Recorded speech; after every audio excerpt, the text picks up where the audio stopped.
Bueno, le hemos dado cuenta a usted de los hechos de los últimos días en Afganistán, donde tras la retirada de Estados Unidos y otros países se ha dado un rápido avance del Talibán, se dio un rápido avance del Talibán que tomó ya la capital Kabul y a raíz de esto, pues escenas dramáticas de personas tratando de salir del país. eh, pues temores entre la comunidad internacional sobre lo que puede significar un nuevo régimen encabezado por este movimiento de corte integrista. El 23 de abril pasado, en uno de sus últimos artículos que le permitieron publicar en el periódico español El País, nuestro amigo el periodista Antonio Caño predijo con gran precisión lo que sucedería en Afganistán tras la decisión del presidente Biden de retirar las escasas fuerzas estadounidenses que permanecían ahí. Y vamos a platicar con él, pues, de los acontecimientos en Afganistán y también del discurso de anoche de Joe Biden, que decía que nunca fue o nunca debió haber sido un plan construir instituciones en el país, sino combatir el terrorismo. Tenemos a Antonio Caño por la línea telefónica desde Madrid. ¿Cómo estás, Antonio? Me da gusto saludarte. Hola, ¿qué tal? Mucho gusto, encantado de estar con ustedes. Bueno, primero, pues preguntarte si lo que imaginabas al escribir aquel artículo el 23 de abril, pues se ha cumplido en los hechos, en el terreno, Antonio. Desafortunadamente sí, desafortunadamente a los pocos días, ni siquiera semanas, a los pocos días de que las fuerzas norteamericanas y con ellas las fuerzas aliadas occidentales abandonaron Afganistán de forma muy rápida. Los talibán ocuparon todo el país y ocuparon la capital y me temo que impondrán un régimen de corte autoritario, contrario a los derechos humanos, y me temo que construirán una plataforma de radicalismo y de extremismo y si no de terrorismo para actuar en el resto del mundo. Es una desgracia por lo demás previsible y que desafortunadamente no se ha actuado de la forma correcta, empezando por Estados Unidos.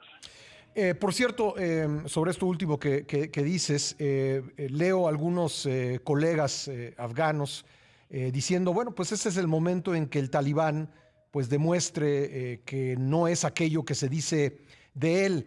El que por lo menos en los últimos 2 o 3 días hayamos visto cierta tranquilidad fuera, desde luego, de los que quieren escapar del país en las calles de Kabul, ¿debiera ser un indicio de lo que va a ser ese régimen o podría ser engañoso? Bueno, hay que esperar. Todo el mundo merece una segunda oportunidad. Esta sería no la segunda, sino la tercera o la cuarta del régimen talibán en Afganistán.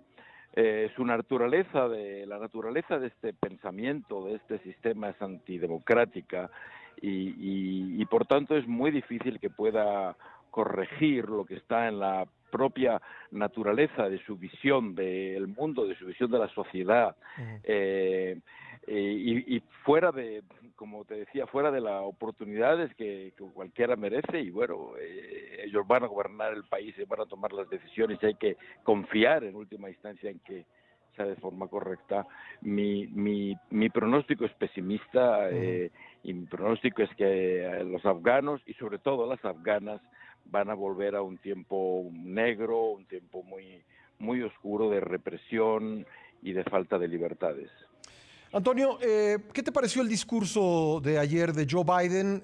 Pues dijo varias cosas, dijo que Estados Unidos nunca debió haber permanecido 20 años ahí, que nunca debió haber sido el plan construir instituciones, construir democracia, sino simplemente combatir el terrorismo, que Estados Unidos dio a los afganos todas las oportunidades para forjar un futuro distinto y simplemente no las aprovecharon y que Estados Unidos no podía hacer nada al respecto, que ya era hora de salir, que no le quería heredar esta situación a un quinto presidente de Estados Unidos. ¿Qué te pareció este discurso? Me pareció que Biden estuvo a la defensiva. Naturalmente él tenía que dar la cara, él tenía que explicar una decisión una decisión que creo que va a pagar muy caro a lo largo de su presidencia. En su día, el artículo que tú mencionas, yo dije el primer error de Biden, porque efectivamente Biden está haciendo por lo general una buena presidencia desde mi punto de vista, en la línea de construir consensos nacionales y incentivar políticas económicas y sociales que yo considero positivas, pero este fue un gran error. Creo que es un error que va a pagar y por tanto estuvo a la defensiva. Nunca me ha parecido que el argumento del mucho tiempo empleado en Afganistán sea un argumento sólido. Yo soy europeo, estoy en Europa y he visto a los norteamericanos en Europa desde la Segunda Guerra Mundial que son ya 80 años y nunca ha sido el tiempo en el que los americanos están en Europa una cuestión a discutir. No me parece que el hecho de estar 20 años sea una justificación para irse de la noche a la mañana. El esfuerzo militar norteamericano en Afganistán en este momento era muy modesto, tanto desde el punto de vista económico como desde el punto de vista de vidas humanas, y ese modesto esfuerzo que Estados Unidos estaba haciendo creaba una gran diferencia, la diferencia que hay entre la libertad y el terror, y por tanto me parece que continuar y seguir buscando, seguir estableciendo las bases de un futuro Afganistán democrático no me parece que sea una equivocación. Yo creo que las grandes potencias democráticas tienen también compromisos y obligaciones morales. No todas son de índole económico o político. Y en Afganistán, Estados Unidos tiene un fuerte compromiso moral, porque Estados Unidos ha utilizado Afganistán durante muchos años y no es justo ni es justificable abandonar ese país a su suerte de esta manera. ¿Cómo explicar que apenas se retiran y después de haber construido, yo creo que eso sí, por lo menos en la fachada, pues instituciones de seguridad, policía, ejército, de haberlos armado, de haberlos habituallado, pues apenas se van los estadounidenses y esa fuerza creada durante 20 años se desmorona pues casi de inmediato, Antonio?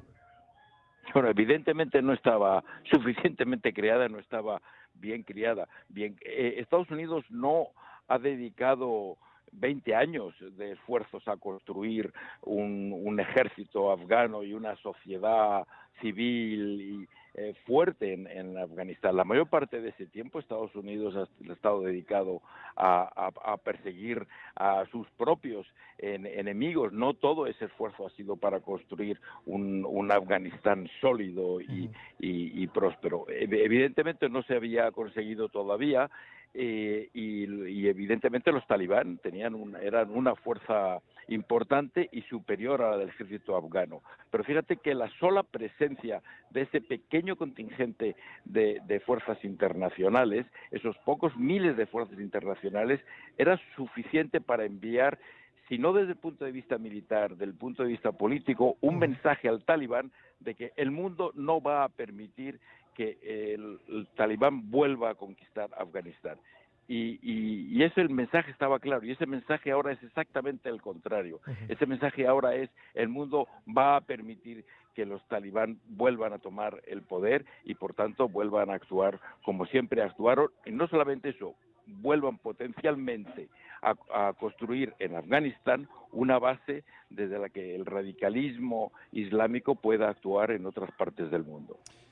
¿Qué significará esto para Joe Biden? ¿Es un incidente semejante a la crisis de los rehenes para Jimmy Carter? ¿Significará, digamos, un punto negro o de plano un bache en su presidencia que le impida reelegirse? Sabemos que es un hombre mayor que a lo mejor no va a optar por la reelección, pero marcarán estos sucesos de este fin de semana, de los últimos días, la presidencia de Joe Biden.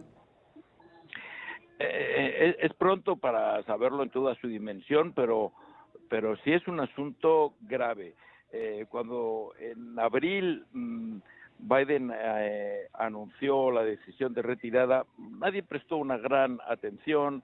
Afganistán parecía un asunto del pasado, un asunto que despertaba escaso interés en los ciudadanos norteamericanos, pero cuando se ha consumado la retirada y se ha comprobado los efectos de la retirada, se ha entendido el valor simbólico que tiene esa retirada. Es una gran potencia cediendo, retirándose de un país y dejando que una fuerza enemiga lo ocupe. El simbolismo con el parecido con la retirada de Saigón es evidente, está en la mente de muchos norteamericanos.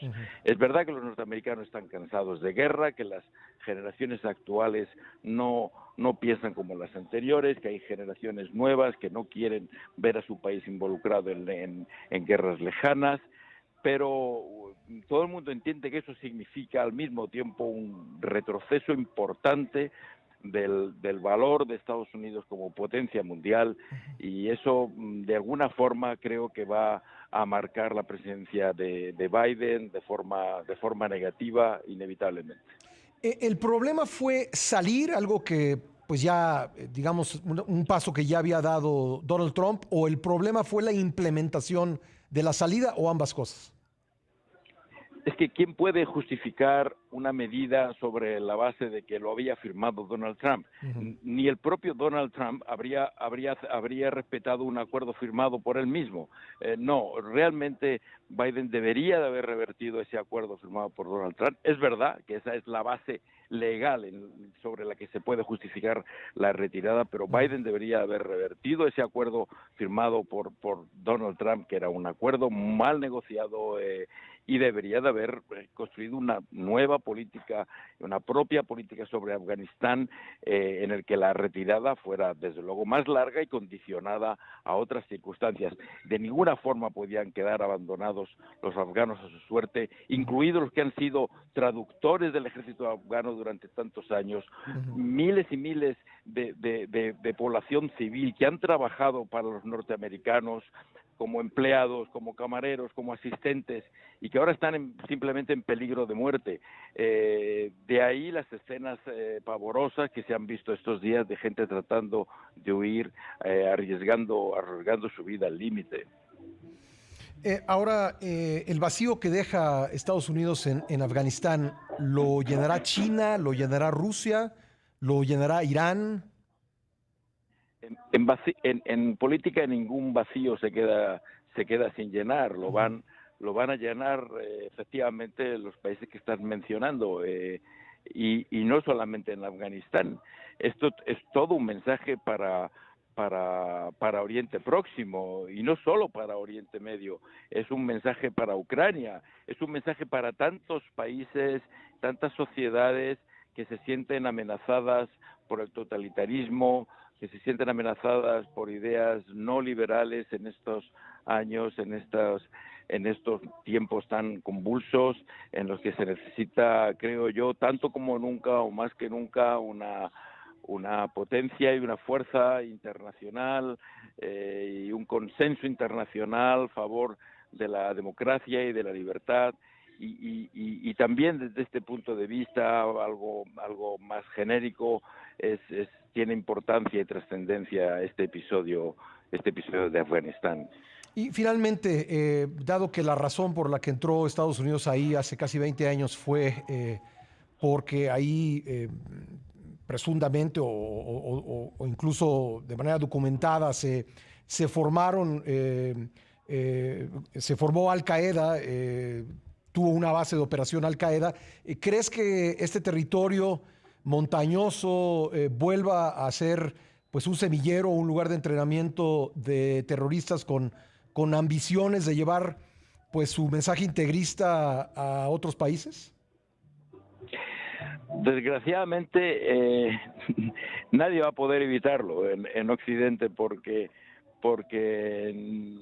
Occidente y Estados Unidos a la cabeza han dicho, bueno, si ustedes quieren volver a construir una base de operaciones terrorista, pues depende de ustedes. Nosotros no vamos a intervenir más en Afganistán. Pasarán décadas hasta que Estados Unidos o cualquier país aliado de Estados Unidos vuelva a intervenir en Afganistán. Aquello ha quedado ahora como territorio bajo control del extremismo islámico de una u otra forma, como fue cuando Estados Unidos intervino. Bin Laden vivía en Kabul, hace 20 años, cuando el ataque del 11 de septiembre. Sí. ¿Y quién puede evitar que vuelva a generarse células de carácter terrorista? Desde luego no lo va a evitar Estados Unidos, que no volverá a actuar militarmente en ese país.